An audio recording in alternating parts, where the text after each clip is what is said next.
Direct selling क्या है?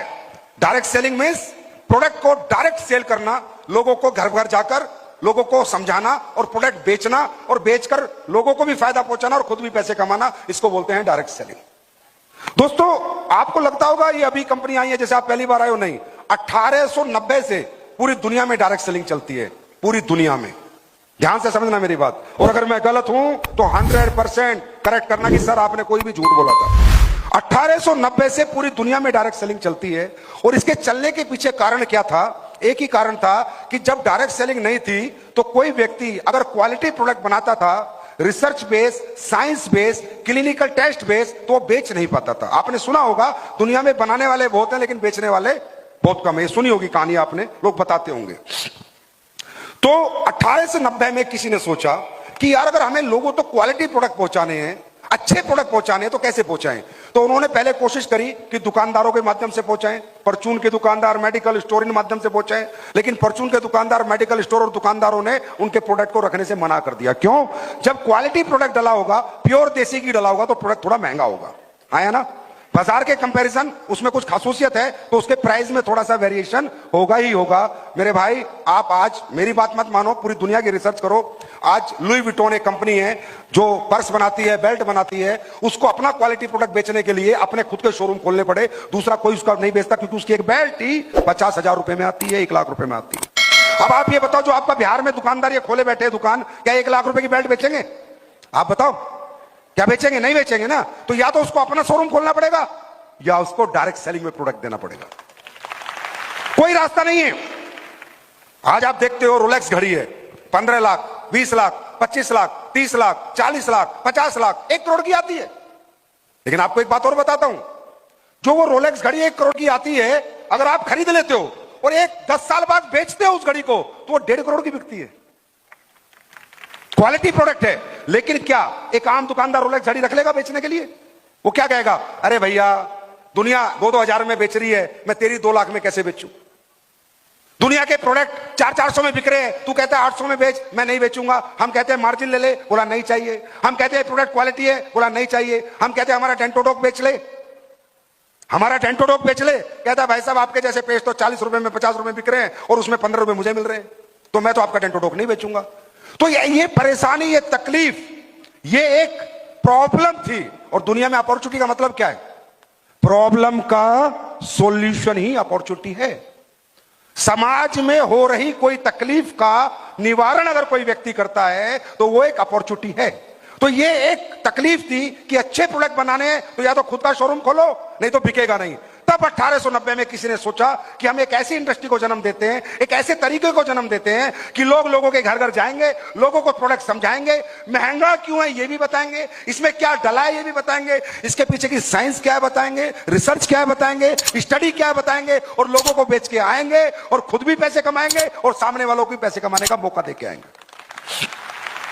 Quality product, result base, अच्छे प्राइस में अच्छी क्वालिटी लोगों के घरों तक जाए, इसलिए डायरेक्ट सेलिंग बनी थी। और कंपनी का नाम भी बता देता हूं, एवोन कंपनी थी, आज भी है, जो स्किन का प्रोडक्ट बेचती है। स्किन के दुनिया के बेहतर प्रोडक्ट बनाती है, आज भी है। ये डायरेक्ट सेलिंग ऐसी नहीं है जैसी आप लोगों ने देखी है आपके गांव में, आपके वहां आते हैं लोग और बकवास करते हैं, ये कर दो वो कर दो, वो वाली डायरेक्ट सेलिंग नहीं है। वो ओरिजिनल, वो झोलर है, झोलर। वो झोलर लोग हैं जो आपको सपने की आड़ में कोई प्रोडक्ट चिपका के जाते हैं, आपको बेवकूफ बना के जाते हैं सपना बेचने की आड़ में। ये डायरेक्ट सेलिंग नहीं है। असली डायरेक्ट सेलिंग है दुनिया का सबसे बेहतर प्रोडक्ट बनाना, और वो प्रोडक्ट बनाना जो बाजार में ना मिले, उससे बेहतर क्वालिटी बनाना, उसी को डायरेक्ट सेलिंग कहते हैं। अगर मान लो आज मैंने आपको डेंटोडोक पेस्ट दिया, हमारी कंपनी का पेस्ट, अगर बाजार में ऐसा पेस्ट है तो कोई फायदा नहीं, कोई फायदा नहीं। अगर मेरे प्रोडक्ट में रिसर्च नहीं है, साइंस नहीं है, और आपको बाजार में मिल रहा है और सस्ते में मिल रहा है, तो कोई फायदा नहीं। प्रोडक्ट ऐसा हो जो दुनिया में मिले तो सिर्फ कंपनी के पास मिले, हमारे पास मिले, वरना कहीं ना मिले। राइट? उसके बाद इसी कॉन्सेप्ट को कॉपी करते करते अब ये प्रोडक्ट बने। 1890 में धीरे धीरे धीरे धीरे दुनिया को इस व्यापार का ज्ञान होने लगा। फिर एक बड़ी बड़ी कंपनी बनी जिसको आपने देखी होंगी, एमवे कंपनी, सुना है? मैं नाम ले रहा हूं, कोई नहीं लेगा ऊपर से, क्योंकि मुझे आपको डीपली समझाना है। एमवे कंपनी बनी, ओरिफ्लेम कंपनी बनी, बाहर और दुनिया भर की बड़ी बड़ी कंपनियां बनी और उन्होंने बड़े अच्छे अच्छे प्रोडक्ट बनाए, कोई डाउट नहीं। कोई डाउट नहीं, बहुत अच्छे अच्छे क्वालिटी प्रोडक्ट बनाए और पूरी दुनिया को उन्होंने बताया कि क्वालिटी प्रोडक्ट भी बेचे जा सकते हैं डायरेक्ट सेलिंग के मॉडल के साथ, डायरेक्ट सेलिंग के मॉडल के साथ। अगर आज आप पूरी दुनिया से ये पूछो कि पूरी दुनिया को न्यूट्रास्यूटिकल्स खिलाना, न्यूट्रिशन सप्लीमेंट के बारे में अवेयरनेस किसने दी, जानकारी किसने दी, तो कंपनी है एमवे कंपनी है, कोई डाउट नहीं है इसमें। अगर एमवे कंपनी इस दुनिया में नहीं आती तो दुनिया को न्यूट्रा सप्लीमेंट्स क्या होता है पता नहीं चलता, राइट। स्किन के अच्छे प्रोडक्ट बना के किसने दिए, ओरिफ्लेम कंपनी, मैरी के, बहुत सारी कंपनियां हैं विदेशों की, आप देखोगे तो टॉप से टॉप प्रोडक्ट बना के स्किन के उन्होंने दिए, राइट। मोटापे पे सबसे बड़ा काम किसने किया, वो भी डायरेक्ट सेलिंग कंपनी ने किया। और आज आयुर्वेद पे सबसे बड़ा काम कौन सी कंपनी कर रही है, वो भी डायरेक्ट सेलिंग कंपनी कर रही है। बात समझ में आई? आज इस बिजनेस में, पहले थोड़ा फॉरेन में रहते हैं, इंडिया में बाद में आएंगे। इस बिजनेस का टर्नओवर वर्ल्ड वाइड क्या है, 16 लाख करोड़ रुपए का, 16 लाख करोड़ रुपए का। आप गूगल खोल सकते हैं, मेरी बात बिल्कुल ना माने। 16 लाख करोड़ का टर्नओवर है। अमेरिका का टर्नओवर 3 लाख करोड़ का है और चाइना का टर्नओवर 3.5 लाख करोड़ का है। ऐसे करते करते कई लाख करोड़, कई 2 लाख, कई 50,000 करके 16 लाख करोड़ का टर्नओवर है। 16 लाख करोड़ का, 16 लाख करोड़ का टर्नओवर के लिए जनता काम कर रही होगी, हाँ या ना? प्रोडक्ट घर घर जाके बिक रहे होंगे, हाँ या ना? जनता ही पैसे कमा रही होगी, हाँ या ना? इतना बड़ा टर्नओवर है। और तुम्हारे भारत का कंट्रीब्यूशन कितना है, मात्र 25,000 करोड़। आबादी चाइना 4 लाख करोड़, हम 25,000 करोड़। आबादी दुनिया में सेकंड नंबर, फिर भी हमारा टर्नओवर क्यों कम है? क्योंकि हमारे यहां डायरेक्ट सेलिंग पे लोग भरोसा नहीं करते। हमारे यहां डायरेक्ट सेलिंग कंपनियां अगर हम लेके जाते हैं तो लोग डिनाई कर देते हैं, रिजेक्ट कर देते हैं। क्योंकि हमारे यहां जब डायरेक्ट सेलिंग 96 में आई, 96 में हमारे यहां धंधा शुरू हुआ, तो जब डायरेक्ट सेलिंग के मॉडल का पता चला हिंदुस्तान के लोगों को, तो यहां के लोग, आपको पता है कितने बड़े देशभक्त हैं, ये मुझसे ज्यादा कोई नहीं बता सकता। मैं खुद आर्मी में रह के आया हूं।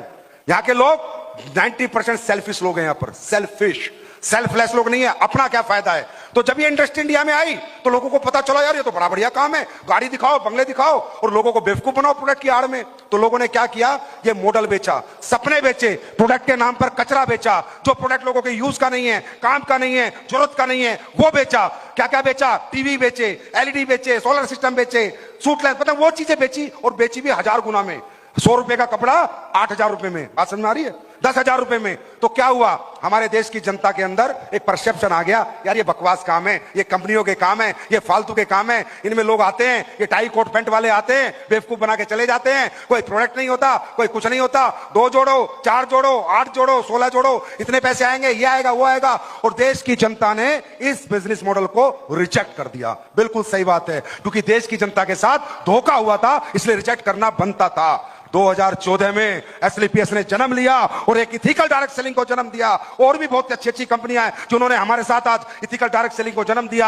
आज मैं कहता हूं देश का परसेप्शन बदल रहा है, देश डायरेक्ट सेलिंग की तरफ झुक रहा है।